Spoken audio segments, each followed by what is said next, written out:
E aí, pessoal, trazer uma mão que eu joguei aqui na Party Poker, explicar um pouco da linha que eu joguei e depois a gente pode dar uma olhada ali na teoria, ver como a teoria pensa a respeito desse spot. É um spot bem interessante, a gente vai falar bastante sobre composição de range no River, né? Range de valor, range de blefe, como que funciona esse raciocínio e eu acho que isso é bem interessante nessa mão em questão, tá? Eu vou passar por toda a mão, explicar um pouco o que eu pensei na hora e acho que vai ser interessante, acho que vai ser legal. Esse é um torneio bounty, apesar do replay aqui não mostrar os bounties. É um torneio bounty, é um bounty que tá ali no early game, early pro middle game, acho que por volta de 50% do field. O vilão em questão é o cutoff e ele tinha um bounty inicial, e mais ou menos aqui um stack e meio inicial. Então é um bounty onde a gente tem uma certa relevância sim contra ele, não vai fazer diferença na mão, mas só para contextualizar o spot que a gente vai jogar, beleza? Ele abre do cutoff, a gente tá falando aqui de 37 blinds efetivos, que é o dele. E eu tô no Big Blind ali, bem mais deep, né? Em torno de uns 80 blinds, eu acredito, né? 140 mil, 70 blinds. E defendo. Né, jogo de call, esse rei 6, uma defesa bem standard, cobrindo nessa fase do torneio aqui, a gente vai defender todos os rei X-offs com certeza, então o rei 6 é uma mão muito tranquila de ser defendida aqui nesse efetivo. Dá pra colocar no range tribet também, dá pra mixar esse tipo de combo, mas acredito que o call também é uma situação extremamente standard, é o que eu opto por jogar nessa mão aqui. Flop também é uma decisão tranquila, vilão aposta um quarto do pote, a gente tem um segundo par, e a gente decide ir pro check call. Aqui também já tem uma decisão, que é a decisão do check raise ou check call. O check raise, esses boards eyes high, eles vão acontecer e é legal pegar essas mãos que precisam de muita proteção, né? Que faz sentido você foldar ali mãos como 10 e 9, né? Vala 10, Vala 9, que são duas overs. Mas eu acho que o call vai ser a jogada mais standard, apesar de gostar do check raise. Acho que é viável. Não vai entrar muito aqui no detalhe de boards eyes high, na minha opinião, serem boards com bastante overfold, mas por teoria mesmo, ela já tem algumas frequências de check raises com esses segundos pares. E isso é interessante compor ali no nosso jogo também algumas vezes, principalmente os 6 que conecta no board, né? Eu acho que esses são os mais legais de estar pegando, então mãos como 6 e 4, 6 e 5, 6 e 3, principalmente 2x também com essas mesmas propriedades, né? Que conectam ali para sequências turn river, então 3 e 2, 4 e 2. Eu acho legal da check raise com essas mãos, mas não é o caso desse cenário. Joguei de call. Turn é um 4 que a gente vai ter outra decisão também, que é a decisão do lead. Então, novamente, eu acho que tanto faz essa mão. Por que que eu acho que tanto faz? Porque o rei 6 contra o cutoff, ele ainda é uma mão que eu vou estar defendendo um 7 turn, eu ainda vou querer pagar mais uma. Então, não necessariamente é uma mão que eu tô abrindo mão do lead para jogar de check fold. É uma defesa que, mesmo que ele faça uma size maior, 80% do pot, eu ainda vou querer defender bastante contra essa posição. Então, quando eu tenho uma mão que geralmente ela já é meio close para check fold, turn e tal, pode ser que eu coloque ela no range de lead, é muito legal liderar esse tipo de cenário também. Mas o rei 6 aqui, eu decidi ir por check mesmo, vou dar check call aqui contra quase qualquer size, e aí a gente avalia o river, né? Vai ser uma das piores mãos que eu vou estar defendendo turn, basicamente eu não vou ter quase nenhum 2x defendendo, defenderia só 2x que tem a broca, então seria 5 e 2 e 3 e 2. Vou ter todos os ases, obviamente, e vou ter os meus 6x. Então, realmente, o 6, ele é das piores defesas do turn, e isso vai ser importante para o que a gente vai trocar ideias aqui sobre o river, tá? O 4, mesma coisa, só vou ter os 4x que defenderam ali com brocas do flop, então 4 e 5, 4 e 3 principalmente. Então, realmente, o 6 seco aqui, ele visualmente falando, é a mão mais fraca do nosso range, é a borda do nosso range, mas ela vai ser ainda um check call turn aqui, o pior deles, né? Então, meu adversário opta por betar turn, ele faz aqui uma size de mais ou menos 70% do pot, e a gente, de novo, joga o nosso rei 6 de call. E aqui, a gente tem o ponto da mão, o ponto que eu trouxe a mão para trocar essa ideia e para discutir, que é esse river. O que acontece nesse river, né? Primeira coisa que a gente tem que pensar, assim como todas as streets do jogo, é se esse river ele oferece uma vantagem tão alta a ponto da gente querer ter leads nesse cenário. Porque quando isso acontece, você começa a ter uma divisão dentro do seu range. Você, obviamente, vai colocar no lead mãos como flushes, mãos como 3x, que seguiu no seu range de valor, e você vai precisar dividir a sua parte de blefe, né, que são as mãos que precisam compor o seu range de lead também, junto com todas essas de valor que eu citei, porém, você está usando aquilo para foldar mãos melhores. E de onde vem a parte de blefs, né? Na maioria dos spots, a gente vai conseguir encontrar algumas mãos que de fato elas têm zero valor de showdown, elas são 10 high, elas são 9 high. Isso é bem comum e é visualmente mais fácil quando você está jogando identificar que essa é uma composição do seu range de blefe.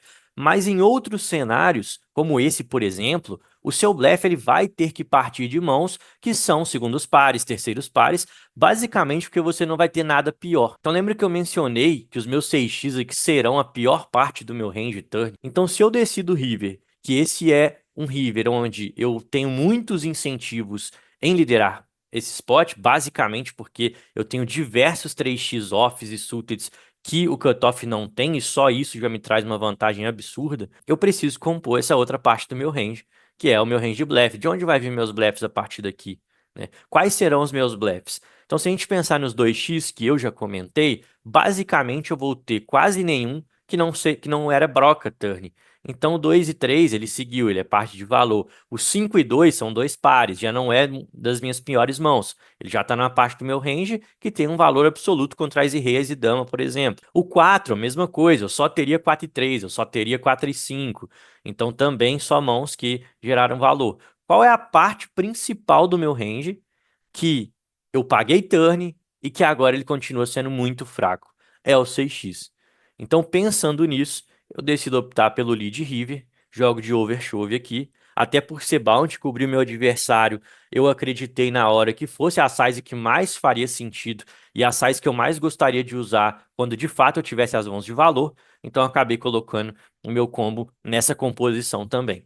Além dele ser a parte mais fraca do meu range que chega river, consequentemente sendo a minha parte de blefe, eu ainda tenho a blocker do rei de paus, que torna excelente também para um blefe como esse, porque diminui não só o bluff catcher do vilão, que consiste em alguns Ais e Rei com o Rei de Paus, bem como alguns flush que ele poderia chegar até o River, né? Então isso fortalece um pouco mais o meu blefe ter esse Rei de Paus aqui em mãos, beleza? Eu show, meu adversário acaba foldando, e a gente vai agora no Wizard dar uma olhada como que a teoria pensa esse spot ali. Basicamente bem parecido com tudo da forma que eu joguei a mão, mas é interessante a gente ver. Cutoff aqui não alterei as sizes, deixei as sizes teóricas, então a teoria gosta bastante de usar esse bet 40% flop. Nosso rei 6 aqui, apesar de ter frequências pequenas de check raise, ele é bem claro um check call na maioria das vezes, mas a gente vê uma característica de check raise bem clara aqui também nas mãos que tenha os backdoor seguidas ali, né? Então 6 e 4, como eu mencionei ali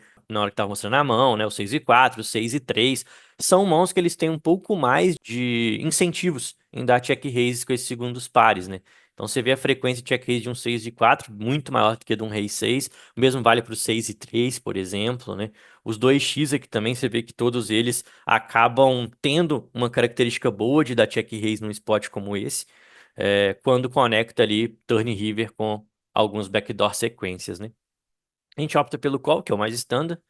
Turn 4, teoria acaba optando por não liderar esse turn. A gente joga de check também nosso rei 6. Cutoff beta 67%. É a size que o meu adversário usou ali também na hora da mão. A gente tem um rei 6 que ele já é uma parte do range que está começando a ficar indiferente, mas principalmente com o rei de paus, ele é um puro call ainda, tá? Então com o rei de paus a gente nunca foldaria. Isso é muito interessante porque é uma mão que a gente não folda e que a gente já tem que pensar que em complete de flush ele pode ser um dos nossos possíveis leads por bluff aqui. Então, bem interessante ver essa diferença entre um rei 6 de paus, né, e um rei 6 que não tem paus.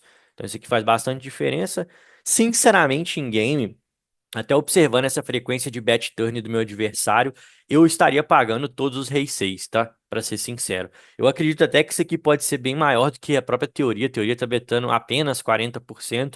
E eu acho que é um spot até fácil do cara se passar por ser um board Ice High contra o Big e betar bem mais aqui os Vala 10, Dama 9, Dama 8. Acho que é ok pagar todos os reis 6. Acho que seria um ajuste bem tranquilo de fazer, tá? Então, acabei defendendo o rei 6.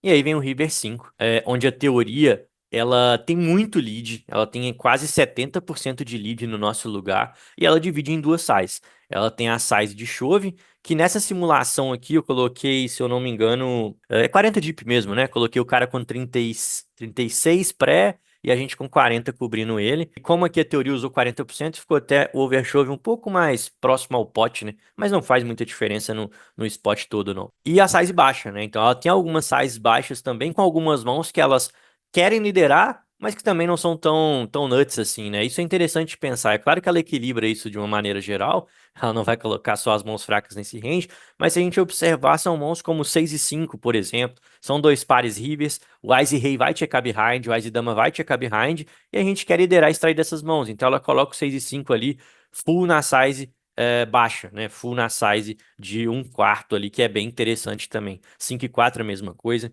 Isso é bem legal. E aí, os três, né, que seriam as mãos já muito próximas ao Nuts ali, praticamente o Nuts, ele já começa a ter bastante size alta, né? Então tem algumas divisões entre size baixa e alta, mas a gente vê que já começa a ter mais o chove aqui, o overchove aqui, né, no River. E aí, falando do nosso Rei 6, a gente vê que, de fato, o nosso combo, quando tem o Rei de paus, ele é o principal combo de Blefe River, né? Você vê que a frequência dele é full no bet de 109%, né? No Chove River. Então é bem interessante pensar isso. O próprio 6 de paus que defendeu também vai querer seguir por essa linha, apesar do EV com o Rei de paus ser bem maior, né, do que com o 6, mas a gente vê que vai querer seguir uma linha muito similar de pegar essas mãos e acabar liderando o show. É a mesma característica para o dama 6 com dama de paus, o vala 6 com vala de paus, o 10 e 6 com 10 de paus. A ideia é exatamente a mesma. São as piores mãos do nosso range que chegam no river e precisam compor esse range de blefe, já que a gente vai ter tantas mãos de valor querendo liderar assim, né? A gente tem os flushes, rei 7, rei 8, a gente tem vários 3x no nosso range. Então acaba que essas mãos obrigatoriamente vão ser as primeiras mãos que vão querer estar liderando num spot como esse. Beleza? Espero que tenha ficado claro. Spot que eu achei muito bem jogado. Gostei de ter trago aqui também, porque é algo que não é tão natural em grind de lembrar que você precisa pensar nesses combos quando o River ele é tão vantajoso assim para o Big. Quando o River altera tantas vantagens de range que faz com que o Big tenha muitos leads. E aí você vai precisar pensar em quais serão seus bluffs nesse tipo de spot. Beleza? Valeu, galera. Até a próxima. Espero que gostem. Tamo junto.